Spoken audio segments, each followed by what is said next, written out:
చూసావా అన్నయ్య, లవ్ అనేది రావడంతో మావయ్య కూడా ఆలోచనలో పడ్డాడుగా. ఊరుకోరా, లవ్కి బదులుగా కొంచెం లైఫ్ గురించి కూడా ఆలోచిస్తే బాగుండేది. తను లవ్వే లైఫ్ అనుకుని ఉంటాడు, అందుకే బలాదురుగా తిరుగుతున్నాడు. అలా అనకన్నయ్య, నీకేం తెలీదు. ఒక కుర్రాడు ఒక అమ్మాయిని మనస్ఫూర్తిగా ఇష్టపడ్డాడు అనుకో, ఇక లోకంలో ఎవడేం చెప్పినా వినిపించుకోడు. అదిగో అక్కడ నుంచున్నాడే వాడిలాగా.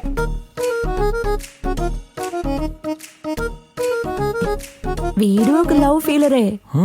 వీడు లవ్ చేసిన అమ్మాయి వాళ్ళ అన్న ఎందుకురా నా చెల్లెల్ని లవ్ చేస్తున్నావని మొదట కాండ్రించి ఉమ్మేశాడు, తర్వాత కొట్టాడు, నిన్న చెయ్యి విరగొట్టేశాడు.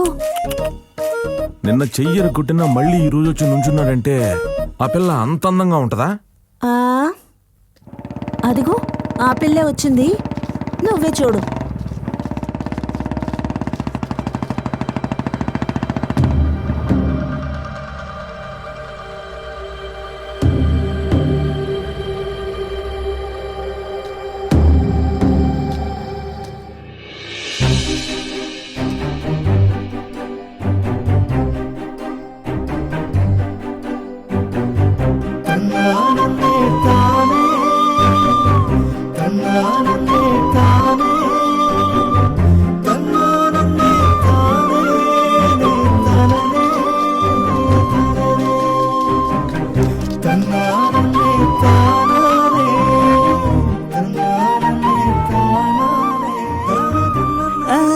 డిస్టర్బ్ చేయకు తల్లి, అన్నీ ఇప్పుడు ఫుల్ లవ్ మూడ్ లో ఉన్నాడు.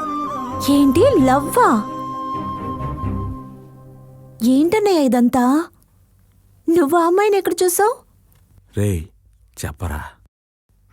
అదేం లేదమ్మా, ఒకరోజు నీ పెళ్లి గీతకి ఇచ్చొద్దామని గుడికెళ్ళాం.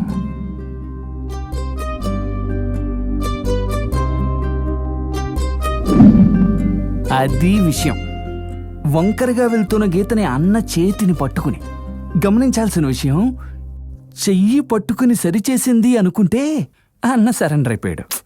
ఏంటన్నయ్య ఇంత జరిగింది, నాకు చెప్పనే లేదు కదూ.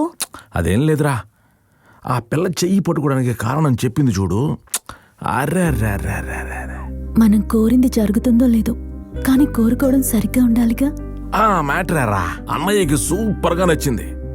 ఆ అమ్మాయి దొరికితే బాగుంటుందని మనసు చెప్తోంది, కానీ మన మనసు చెప్తే సరిపోతుందా? ఆ పిల్ల మనసులో ఏముందో తెలుసుకోవాలిగా, అందుకేరా నీతో చెప్పలేదు. అదే కాకుండా ఈ లవ్ అనేది నేను ఊహించుకోవడానికి బాగుంటుంది, కానీ వాస్తవానికి అవన్నీ జరుగుతాయి. ఎందుకు నువ్వు అలా అనుకుంటున్నావు? ఊళ్ళో ఎవడెవడో లవ్ చేస్తున్నాడు, నువ్వెందుకు చేయకూడదు? నువ్వు చేస్తావు, మనం చేయిస్తున్నావు. అవును.